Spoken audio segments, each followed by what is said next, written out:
We are in Luke, last week in the life of Jesus before his crucifixion. And we've seen already that he silenced his adversaries, the spiritual adversaries who came at him with trying to trip him up. Now he turns to his disciples again, and he's warning them, as it were, the last warnings that he gives them, at least in Luke's perspective. In John, obviously, we have we call the upper room discourse, and from John chapter 13 all the way through 17, high priestly prayer. Now, it wasn't all at the upper room. It starts in the upper room, and it goes on as they go on through going to Gethsemane. He continues to talk to them. That's one of the misnomers, I think, in John. All those he didn't say all that right in the upper room. But here, for Luke's perspective, this is the last time that Jesus is really warning his disciples about some things. And he's warning them not to be distracted by, different things that are peripheral. It's easy to get distracted if you've ever played any kind of a ball, whether it's in PE or whether the first rule is what? Keep your eye on the ball. Because if you don't keep your eye on the ball, you might get bonked in the head, in the nose. It's like the proverbial 8-year-old, because I did coach Little League 8 to 12-year-olds at one time when our kids were small. And it's like the 8-year-old out in right field, and he's like, you just hope the ball, when if it hits out there, doesn't hit him anywhere, because he's so distracted. He's distracted by a dandelion. He's distracted by a fly. He's distracted by everything. Everything's distracting, and he can't keep his focus on the ball. Any little thing. Now, as you get older, of course, distractions can affect the game. Have you noticed that in golf, if you've never played or just watched it, when if a person's going to be hitting, what happens? Everybody shush. No distractions, no movement. And as having played golf, and you're in a stance and you're ready to swing and hit, and if you see out of the corner of your eye any kind of movement, all of a sudden you take your eye off the ball and you sometimes miss completely. Or when you're putting on the green, no movement, no distraction. Everybody stands still. If you've ever been to a tournament with a golf tournament, and if you move too much, they'll ask you to leave the place. because no distractions when someone's actually needing to have their eye on the ball. Because it's easy for be distracted. Because you need concentration, focus. Well, there's another one that says, keep your eye on the road. I might follow that this afternoon. My family says I don't keep a very good eye on the road. I had a colleague in the Dominican Republic that says that he kept his eye on the road. He's one of those drivers, and I go, Greg, are you okay? Yeah, I'm just watching the road. Oh, did you see that hole he just hit? No, I didn't see that hole.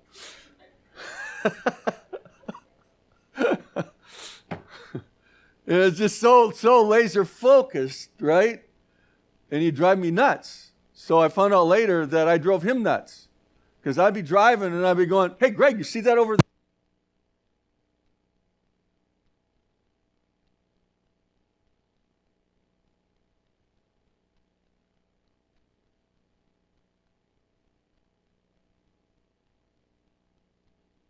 About keeping your eye on the road, right? You have to have undivided attention. And today we see there's a lot of distractions. You ever seen anybody texting? I saw one. It's coming back from Houston at a conference a couple years ago. I was with Will. And the I-10 at the time through Louisiana, they were doing all kinds of road construction. So they had these barriers up, and you had one lane. And there's this lady texting while she was driving and I was going, this is ridiculous. This is so crazy. totally distracted, and there's no room for error. But we find all kinds of people are distracted with conversation or daydreaming or whatever, and if you lose your focus, you lose your attention, it can lead to accidents, it can lead to pain, it can lead to embarrassment, if you don't keep your eye on the ball. In certain cases, it can lead to death when you're not focused at the task at hand. And I think that's what Jesus is trying to drive to his disciples here, that they need to pay attention to those distractions that would hinder them as believers from following Christ, because the whole book of Luke has been about following Christ. But it's so easy to get derailed from following Christ. It's so easy to have a distraction take us over here, and we're not laser focused anymore about following Christ. I think he brings up very briefly 3. Next week we're going to look at the second part. Not next week, in 2 weeks. So we're in Luke chapter 20. We're in verse 45. And then in the hearing of all the people, he said to his disciples. So everybody heard it, but this was specifically directed towards disciples. Beware of the scribes who desire to go around in long robes, love greetings in the marketplaces, the best seats in the synagogues, and the best places at feasts, who devour widows' houses and for pretense make long prayers. They will receive greater condemnation.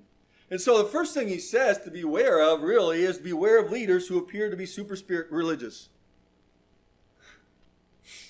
Why? Well, we've seen super spiritual or super religious leaders take advantage of people in our lifetime, all over the place, even lead them to death in Georgetown or Jonestown, whatever it was. Right? Because people blindly follow, and it's saying, don't be careful, beware of those kind of leaders that they're super religious and really want you to follow them. One of the problems I had for a while, because in Campus Crusade we used to say, these are my disciples. Guys that you were working with, these are my disciples. And as I got, a little bit older and I started realizing, no, if they're my disciples, we got a problem. Hopefully they're Christ's disciples. Because my goal is to have them follow Christ, not me. And that's the problem oftentimes, is you got people so enamored with the crowds that follow them that they think that they're super religious in that regard, and they become poor spiritual leaders. See, Jesus criticizes the scribes for their selfish attitudes, number 1. See, the focus was on them, not on God. That's what makes a poor spiritual leader, having the focus on them, themselves. And there's number 3 things. They were self-exalting. They promoted themselves. They desire to go around in long robes. What's that? Well, they desire personal recognition. Why would you go along in long robes unless you want to be recognized? Put on different clothing so that everybody knows who you are and so that they can honor you, right? Because that's what they're looking for. If you've been in other cultures where they have clergy that wear the long robes and they're out and about and everybody's like, ooh, ah, ooh,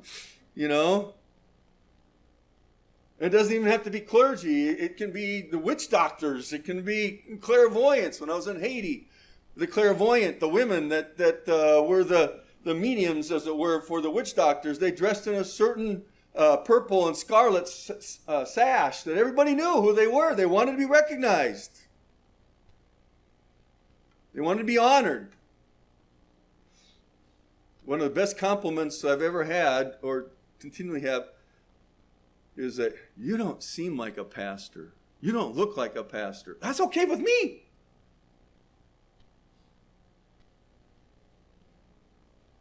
We're just followers of Christ, aren't we?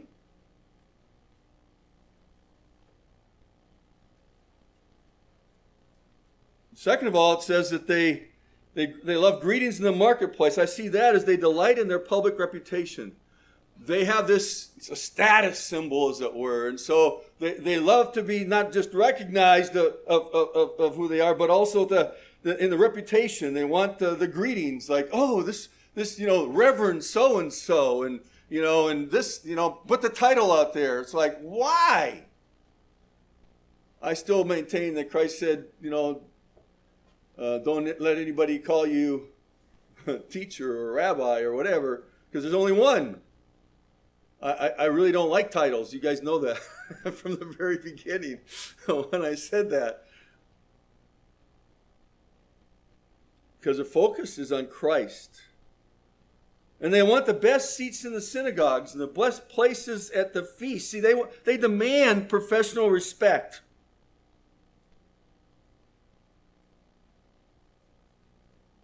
Those kind of leaders are not thinking about Christ. They're thinking about themselves. They're self-exalting. They're self-promoting. They're wanting honor, to be recognized, to have this public reputation. And anymore, some of the public reputation is not very good.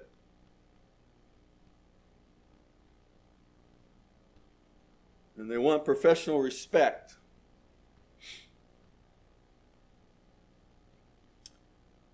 Not only were they self-exalting, they were self-serving. It says here that they devour widows' houses. Instead of helping widows, which was what they should have been doing, right, as scribes, because he's talking here about scribes. These are those who teach the law. Remember in Matthew 23, he talked about the hypocrisy of the Pharisees. Those were the experts of the law. But the teachers of the law were the scribes, and these are the ones that people looked up to as the teacher of their day.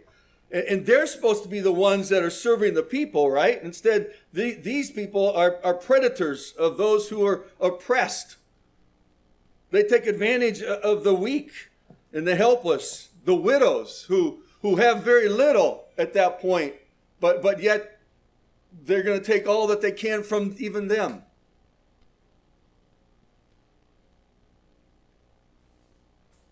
It's sad when someone has no real love for other people. That doesn't matter who they rob from or exploit. Doesn't matter who it is, how little the other person has, because they'll take anything for themselves.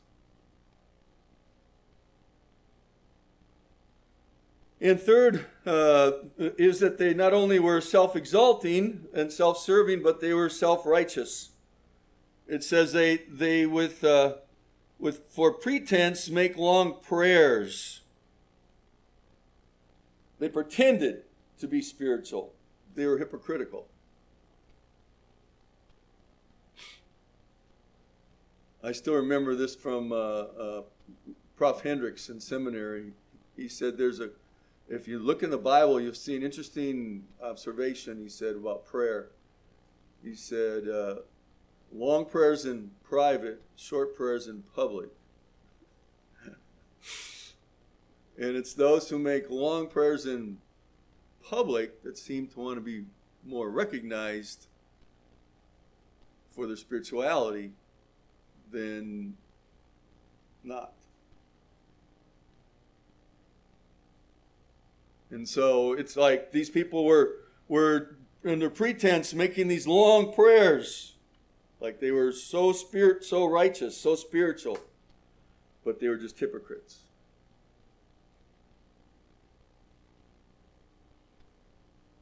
Jesus condemns them to greater judgment in the afterlife, which is kind of interesting, isn't it? They will receive greater condemnation. If they're going to receive greater condemnation, there must be a resurrection. Didn't he just address that just a while ago with the Sadducees? Just 2 paragraphs before that, because the Sadducees were who don't believe in a resurrection. And so Jesus was at this point re-emphasizing again that, hey, even in the afterlife. So what does that mean? It means that at the great white throne judgment of unbelievers, believers aren't at the great white throne judgment. Remember, it's those names whose name isn't in the book of life that are at the great white throne judgment. But the books are opened up, and they are held accountable for the light that they have rejected and they will receive greater condemnation for rejecting more light than others.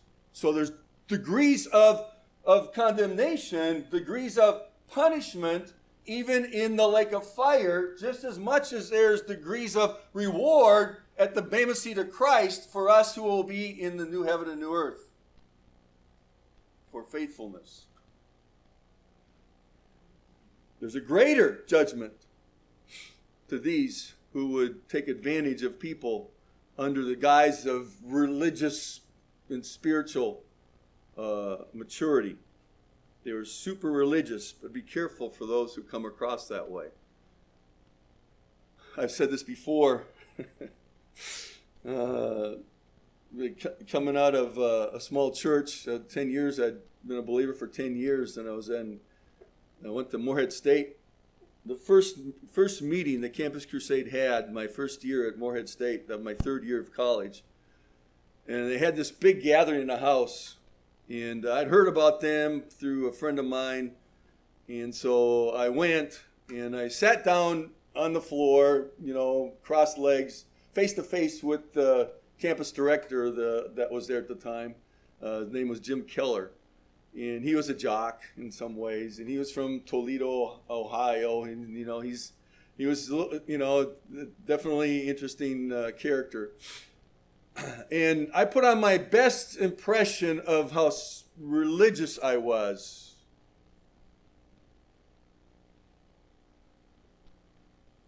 In talking to him. 2 years later, he had an exit interview for me because he ended up being the person working with me my senior year. I was in his action group. And I had an exit interview with him, and he said, "You remember back when we first met?" And I said, "Yeah." And I'm thinking of mine. I bet you were impressed by how spiritual I was, right? He said, "You are such a phony."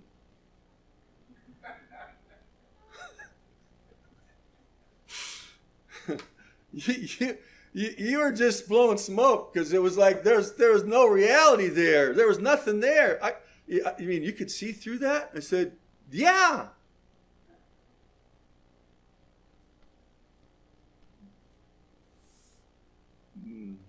Yeah, it's pretty hard to fake it. So be careful of those who, as leaders, are super religious, but really don't have the depth in their walk with Christ. Second of all, he turns, because he's in the temple, obviously, because he sees the scribes, and that's why he's talking in the temple area, courtyard. In chapter 21, verse 1, and he looked up and saw the rich putting their gifts into the treasury. And he saw also a certain poor widow putting in 2 mites.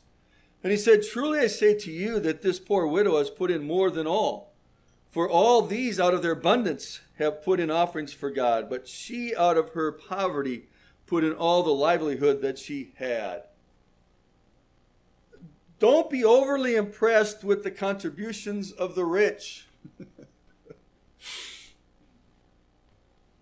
That's the idea he's saying, because sometimes we get so enamored with those that have wealth, and all that they can do, and maybe even be able to help us. And remember earlier in Luke, he said that those are the very people who are going to take you to the court and bring charges against you for being believers. All right? And it seems like the minute someone with wealth comes in some of the church doors, it's like they get all the attention because just think what that person can do for us. We found out as missionaries that it had very little to do with how much you could give toward a missionary as much as the attitude of the heart in giving, because we had widows that hardly had anything giving us a whole lot more than millionaires. And that was in a dollar amount. Percentage-wise, totally different. See, Jesus commends the widow for her costly offering to God. How is it costly? She hardly gave anything. It was costly because God measures the personal sacrifice more than the size of the offering. That's what he's saying. We sometimes think, oh, wow, I can't really give that much. But it's about God is looking at the sacrifice that a person is making in giving an offering to him, no matter what that may be. Because that is more important than how big it is. Yeah, it'd be great if I could give, $500,000 to some missionary cause. That'd be great, wouldn't it? But it's nothing if I've got 20 million and I got, 19.5 million more behind me.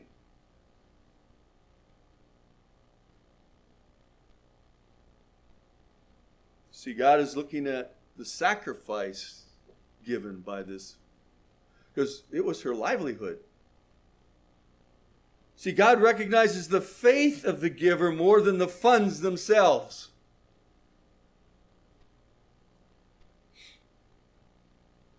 I was faced with a dilemma when I was at Galveston, Texas. This kind of started the journey for me in some ways of learning to live by faith in what God will provide. And was down there for Campus Crusade Beach Project for 8 weeks in Galveston. And we were doing evangelism, but we worked during the week because we did have to go to school when we got back to Minnesota. I had another year of college to get through. As we came down to the last couple nights, wouldn't you know it, I'd calculated I had $150 after the summer. That's all I made extra over what I spent. And I was thinking, what's $150? How's that going to get me back home, let alone, because I had a 58 Chevy Biscayne that didn't get the best mileage. And so driving that from Galveston to Minnesota, what's it going to be? Fortunately, the gas prices were a lot lower back then. And the last 2 nights, they brought in a speaker to speak to us and laid this burden in the community out that needed funding. And I was feeling moved to give. I was going, $150, Lord, that's all I got.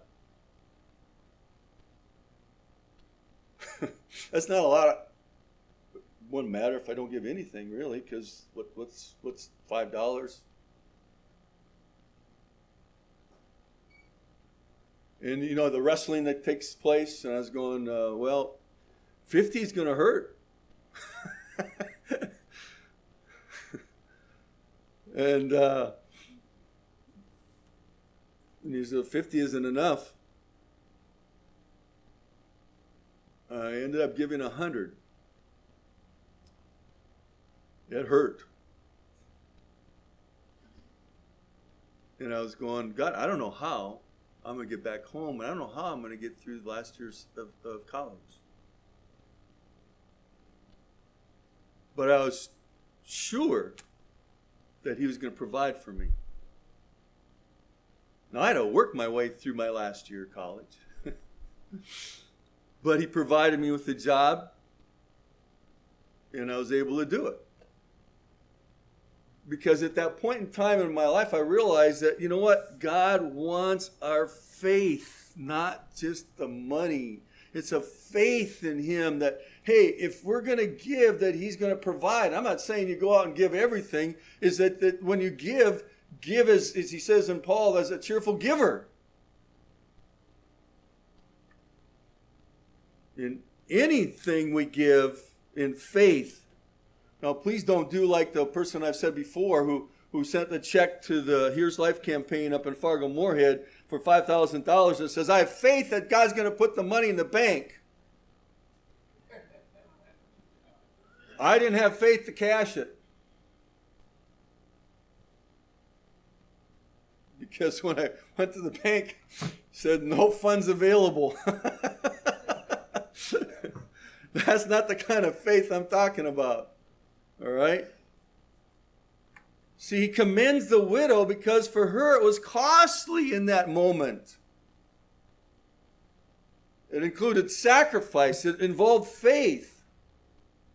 It didn't hurt the wealthy person much. In fact, Jesus calls into question the painless contribution of the wealthy. Because he gave out of his abundance. He didn't need faith for the next day of how he was going to make it. Because he was just given the extra that God had given him, right? Oh, this isn't going to hurt me so much. Here, I'll give you that. He changes the whole concept of how God looks at offering. Now, you can be wealthy, you can be poor. It's all about giving in faith to him no matter what. I had a very wealthy friend in Santa Fe when we were there, and I learned a lot from him about giving, because he had as his goal to give. He started off at, I think, 10%, and every year he went up 5%, and at the time that I was there in Santa Fe, he was up to 35%, and his goal was to get up as high as God would allow him each year to give a higher percentage. I was going, wow. I said, you got the gift of giving. Well, that was quite the goal. But he had faith that God was going to meet his needs. Third thing that he talks about then is then as he spoke of the temple, how it was adorned with beautiful stones and donations, he said, "These things which you see, the days will come in them when no stone shall be left upon another that shall not be thrown down." And I had a hard time stating this one, but I stated it this way: do not adore man's physical relics that are donated to worship God.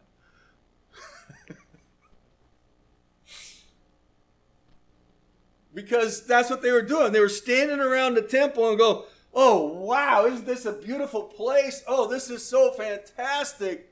You know, and it's all about the physical beauty of a worship place. Well, what about the beauty of the God who is supposed to be there with all his glory? You get distracted from what the focus is. The focus is on God, not the building, not... If you go to Europe, if you've been to Europe, you know that a lot of those churches with all the architecture, the Gothic and classic and everything else, are nothing more than museums anymore.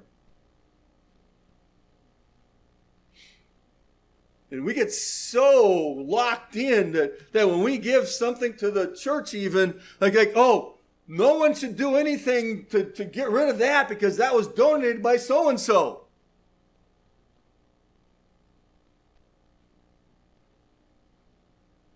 I remember in Santa Fe again, there was a church that had split off of the church I was pastoring years before.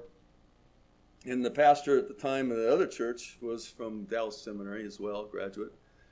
And he and I got to talking, and we were talking, and we decided we'd seek maybe a merger between the two churches again, because we were both pretty small and struggling. And I got a phone call from the pastor that was now 80-some years old that was involved in the split of the two churches, and he was going to a totally different church in town. And he called me up, and he said, "You're trying to destroy my work." And I said, "What?" He said, "Don't you know that the organ over there was donated by this little old lady, and you're just defacing all that she's done for God?" And I go, "What?"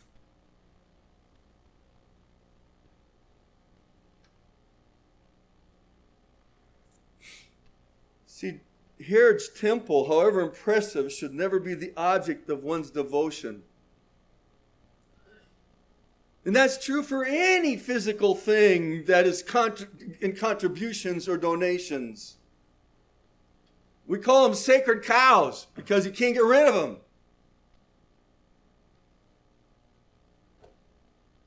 Because people get upset.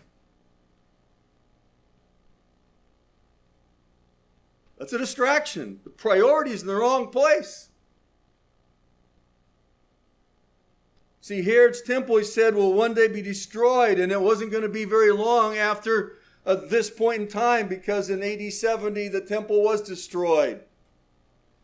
If this was at 30 to 33 or 30 years after Christ, it only had another 40 years of the temple's existence, and it would be destroyed. And he said, you're looking at the wrong thing. The temple was never meant to be worshiped. The temple was only meant to be the house where God is in his glory, for him to be worshiped.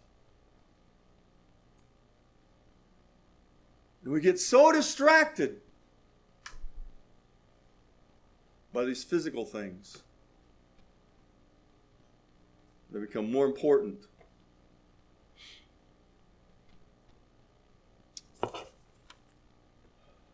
Well, pay attention to those distractions that would hinder us from following Christ.